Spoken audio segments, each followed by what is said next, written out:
Hello students, how are you all. Welcome back to my YouTube channel. My name is Rafat. जैसा कि आप सभी को पता है, लास्ट वाली वीडियो में क्वेश्चन नंबर 7 तक कंप्लीट कर चुके थे। आज के इस वीडियो में लेने वाले हैं क्वेश्चन नंबर 8, जिसका लैंग्वेज आप यहाँ बोर्ड पर देख सकते हैं। चलिए समझते हैं इसके अंदर क्या करना है। तो जैसे कि बच्चों आपको कहा है कि मान लेना है आपको ए और बी दो सेट्स है, ठीक है। अब इन सेट्स से रिलेटेड एक फंक्शन डिफाइन किया गया है, देख सकते हैं। अब ये फंक्शन कैसे डिफाइन हो रहा है, ए क्रॉस बी से बी क्रॉस ए में। इसका मतलब ये है कि डोमेन के जो भी एलिमेंट्स होंगे वो ए क्रॉस बी के अंदर होंगे, और जो कोडोमेन के जो एलिमेंट्स होंगे वो बी क्रॉस ए के अंदर होंगे। अब इनसे जो फंक्शन बना है वो फंक्शन यहाँ आप देख सकते हैं, ये फंक्शन आपको गिवन है।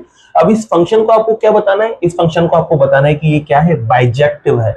मतलब आपको इस फंक्शन को बाइजेक्टिव प्रूव करना है। अब आपको पता है बच्चों, बाइजेक्टिव कब होता है कोई फंक्शन, ये बाइजेक्टिव तभी होगा जब ये 1 1 भी होना चाहिए और ये ऑन टू भी होना चाहिए। अगर 1 1 और ऑन टू दोनों हो गया तो आप कह देंगे कि फंक्शन क्या है, फंक्शन बाइजेक्टिव है।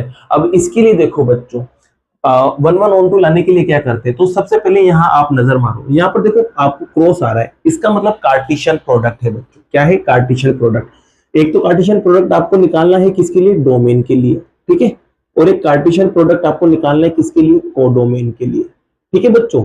अब यहां पर देखो आपको क्या करना है, ए क्रॉस बी निकालना है, और ए क्रॉस बी निकालने के लिए आपको ए के एलिमेंट्स पता होना चाहिए और बी के भी पता होना चाहिए। तो मैं मान लेता हूं यहाँ ए और बी के अंदर कुछ एलिमेंट्स, जैसे कि यहाँ मान लेते हैं बच्चों, तो ए को आप लेते हैं यहाँ पर बच्चों A1, A2, ठीक है। और बी को भी कुछ ना कुछ मान लेते हैं, तो बी को मैं मानता हूं यहाँ पर B1, B2। तो आपने यहाँ ए और बी को एज्यूम कर लिया, कुछ सेट्स मान ले। अब इनका कार्टेशियन प्रोडक्ट निकाल लेते हैं।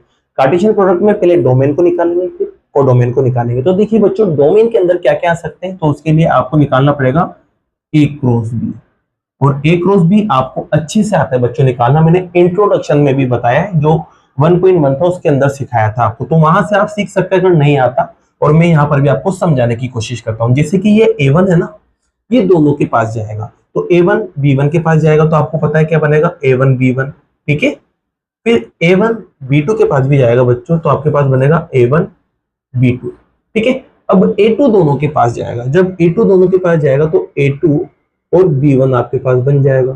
फिर A2 इसके पास जाएगा बच्चों, तो आपके पास बनेगा A2 B2। तो ये आपको A क्रॉस B निकालना आ गया होगा। ऐसे में देखो कोडोमेन को भी निकालने जा रहा हूं। यहाँ पर देखो बच्चों, B क्रॉस A में निकाल लूंगा।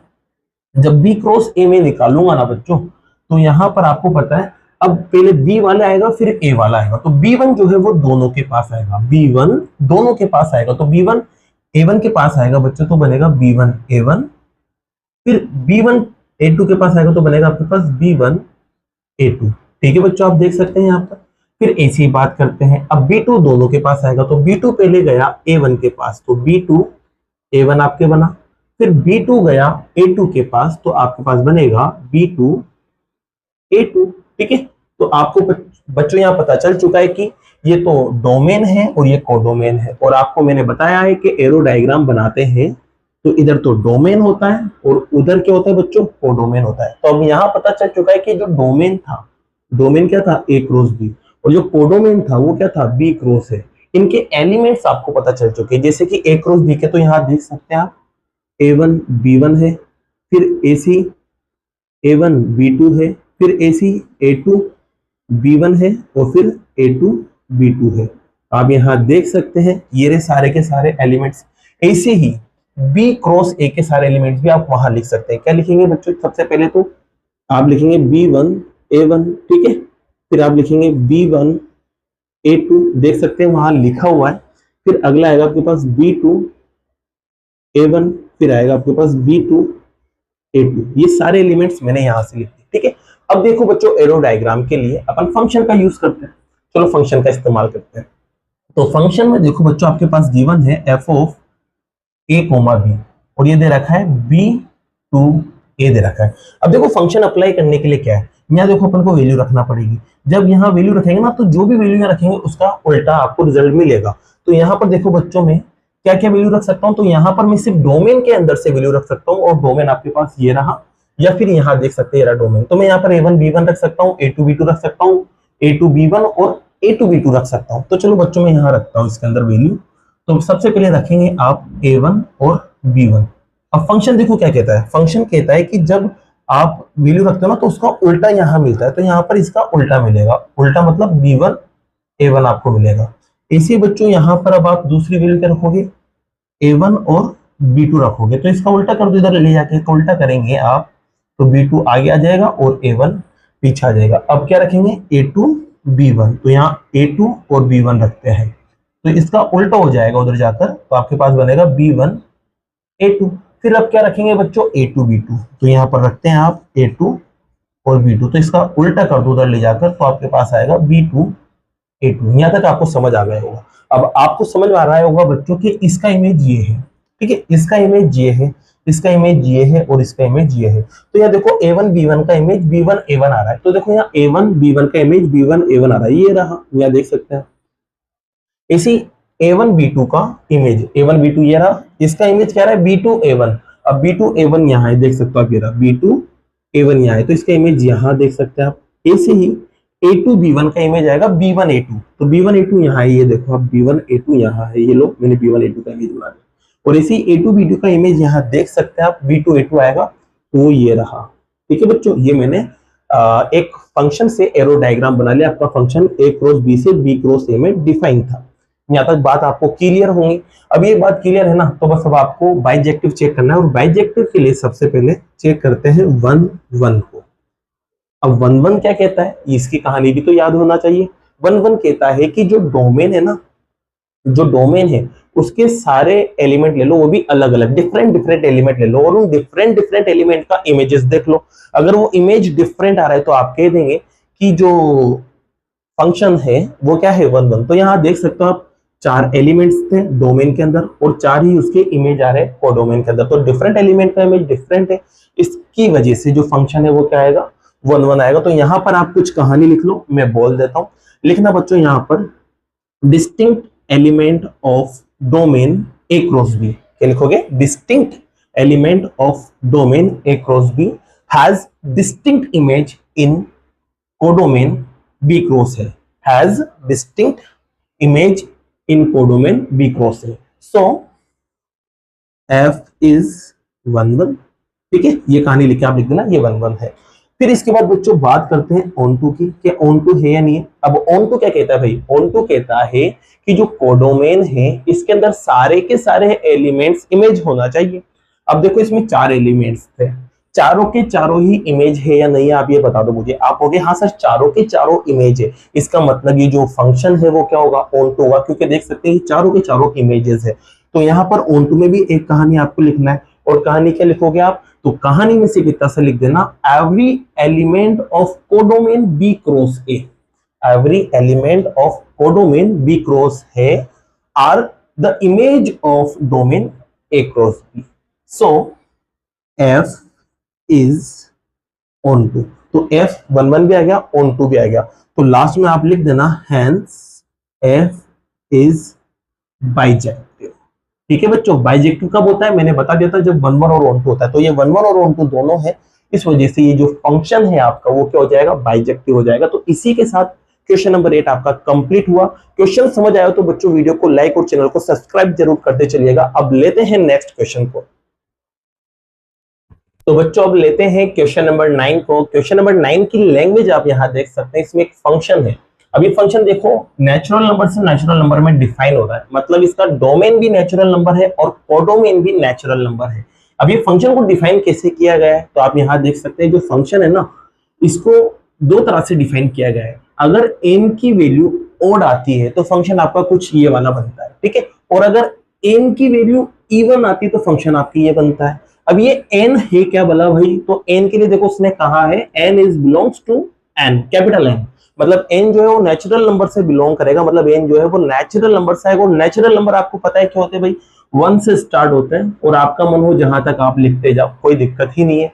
अब आपको ये कहानी यहाँ तक समझ आ गई हो तो आगे चलते हैं। अब आपसे कहा है कि आपको चेक करना है कि जो फंक्शन है ना वो बाइजेक्टिव है या नहीं है, और बाइजेक्टिव क्यों है तो इसका जस्टिफाई भी करके आप बताओ, ठीक है। तो बच्चों देखो मैं यहाँ पर एरो डायग्राम बनाऊंगा, और एरो डायग्राम के लिए बच्चों में दोनों कंडीशंस को अलग अलग लिखता हूँ। तो सबसे पहले देखो यहाँ पर मैं मान लेता हूँ पहली कंडीशन में कि जब n आपके कैसा हो बच्चों, सबसे पहले तो यहाँ दे रखा है ओड, तो मैं यहाँ एन ले लेता हूँ ओड, ठीक है। और एक और कंडीशन में यहाँ ले लेता हूँ कि जब आपके पास एन केस होगा तो एन होगा यहाँ इवन, ठीक है।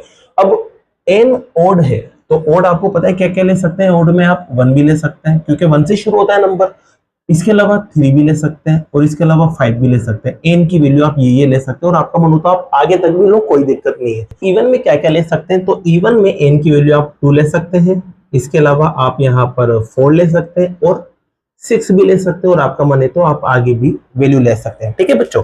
अब देखो यहाँ पर जो फंक्शन है वो फंक्शन क्या आएगा, पहले तो बात करते हैं। जब एन ओड होगा ना, तो ओड होगा तो फंक्शन आपके पास ये बनेगा। तो यहाँ पर बच्चों में ये भी लिख लेता हूँ, जब ओड है तो जो फंक्शन है आपके पास एफ ऑफ एन वो क्या बन जाएगा आपके पास, n plus one upon two, ये फंक्शन बनेगा। बस यहाँ वैल्यू रखना है आपको। तो देखो बच्चों मैं वैल्यू रखता हूँ, तो वैल्यू रखेंगे बच्चों यहाँ पर एन की जगह जब आप वन रखेंगे, तो देखो मैं डायरेक्ट कर रहा हूँ, जब यहाँ वन रखेंगे तो वन और वन प्लस होके टू बनेगा और टू से टू कट हो जाता है तो वन आपके आ जाएगा, ठीक है। ऐसे ही अब यहाँ पर क्या रखेंगे आप, थ्री रखेंगे।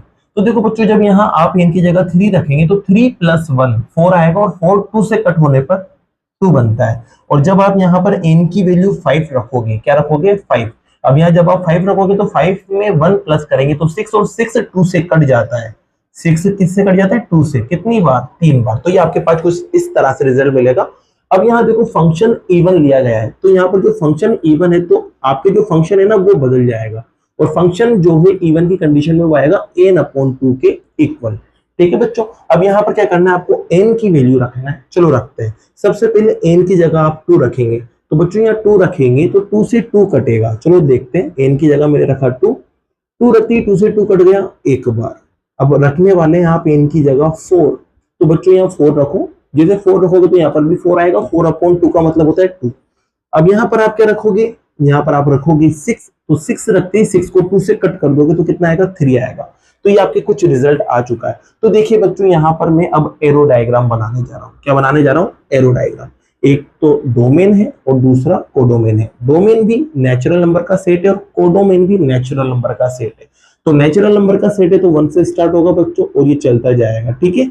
जहां तक आपका मन हो वहां तक लिख देना। मैंने सिक्स तक इसलिए लिखा क्योंकि मैंने सिक्स तक यहाँ नंबर लिए और यहाँ पर भी बच्चों इसे आप नंबर लिखते हैं, 1 2 3 4 5 6 7 8, ऐसे ही चलता जाएगा, ठीक है। यहाँ तक आपको क्लियर हो गया होगा। अब देखो यहाँ पर मैं इमेजेस बनाना शुरू करता हूँ। जैसे कि देखो बच्चों, एन की वैल्यू जब आपने वन ली, पहले इसकी कंडीशन करते हैं फिर इस कंडीशन को देखते हैं। एन की वैल्यू वन ली तो इसका इमेज कितना मिला था, वन मिला, तो वन का इमेज आपको यहाँ वन मिला है बच्चों, ये लो वन का इमेज वन है। ऐसे ही थ्री लेने पर इमेज क्या मिला था, टू, तो थ्री लेने पर इमेज आपको मिला है टू, ये लो थ्री लेने पर इमेज आपको टू मिल चुका है। ऐसे ही फाइव लेने पर इमेज आपको थ्री मिला था, तो फाइव लेने पर इमेज आपको मिला है थ्री, तो यहाँ आपके ये इमेजेस भी बन चुके हैं, ठीक है बच्चों। तो ये वाली कंडीशन मैंने यहाँ कंप्लीट कर दी। अब बात करते हैं इस वाली कंडीशन की। तो ये क्या कहता है कि टू जब लोगे आप तो क्या मिलेगा, रिजल्ट वन मिलेगा। तो यहाँ पर देखो टू वाली कंडीशन में भी जो रिजल्ट है वो क्या मिल रहा है, वन ही मिल रहा है, ठीक है बच्चों। फोर लेने पर इमेज क्या मिल रहा है, टू, तो फोर लेने पर इमेज आपके टू बन रहा है, तो ये लो फोर पे भी आपकी इमेज टू आ चुका है।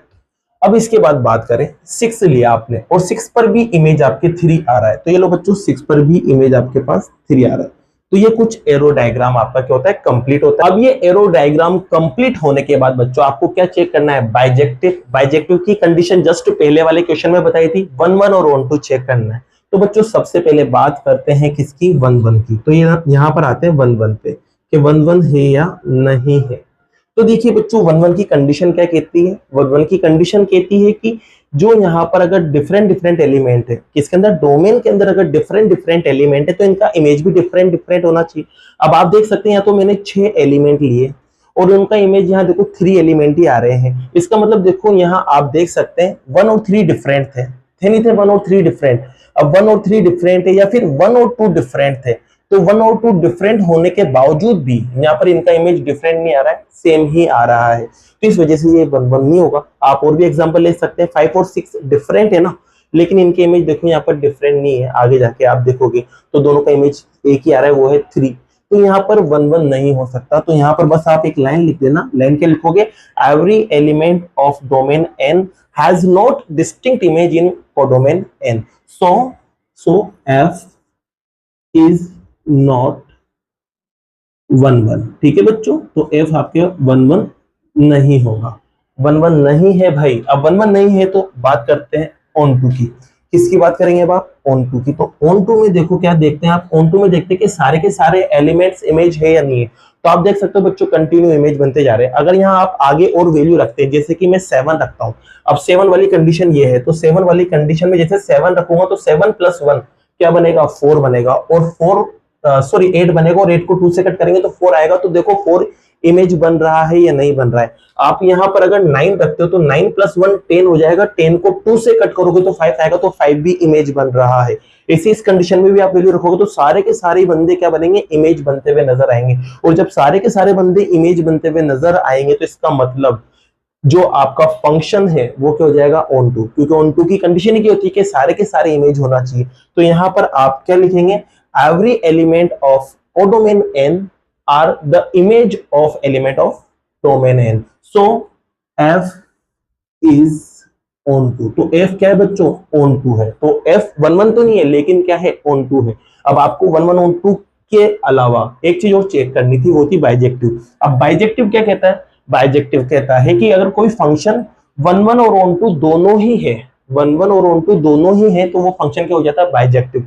तो यहाँ पर बच्चों आप देख सकते हैं जो फंक्शन है वो 1 1 तो नहीं है लेकिन ऑन टू है। दोनों बात यहाँ पर ट्रू नहीं हो पा रही है, तो फंक्शन जो है वो बाइजेक्टिव नहीं होगा। तो लास्ट में आप लिख देना hence f is not bijective. ठीक है बच्चों, ये आपका क्वेश्चन जो है 9 वाला इसी के साथ कंप्लीट होता है। अब बाकी के जो क्वेश्चंस है वो नेक्स्ट वीडियो में करते हैं। अगर वीडियो पसंद आई और ये क्वेश्चंस आपको समझ आए हो तो वीडियो को लाइक कीजिए, चैनल को सब्सक्राइब कीजिए। Thank you so much.